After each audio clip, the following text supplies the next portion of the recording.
So, good evening, guys.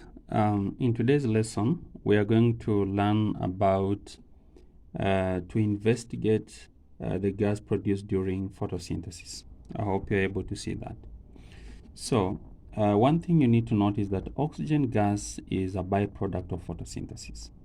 So, this experiment makes use of plants that are submerged in water to find out the gas released during photosynthesis. So plants that are not adapted to aquatic environment are not suitable for this experiment. Therefore, the amount of carbon dioxide dissolved in water is low. All right, hope that is very clear. Therefore, addition of sodium carbonate in water raises the amount of carbon dioxide available and accelerates the rate of photosynthesis. So as you can see in this particular diagram that I've drawn here, is that we have to use Elodea. Elodea is an aquatic plant, and the main reason why we are doing so is to enable them be able to photosynthesize underwater, because if you use any other kind of plant, then you're not going to actually do the photosynthesis process. The reason is because they are not adapted to that particular kind of environment.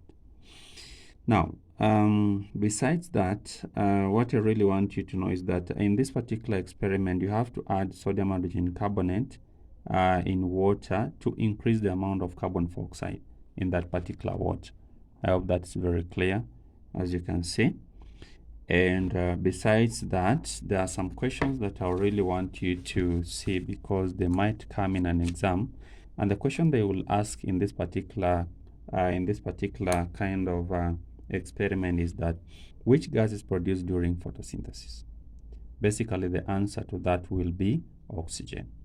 And then why was sodium hydrogen carbonate used during this particular experiment?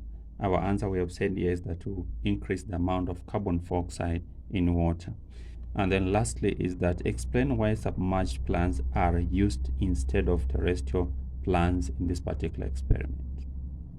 So we have said that the reason why we are using submerged plants is to be able, they are adapted to aquatic environment, and therefore they will be able to photosynthesize in such kind of conditions.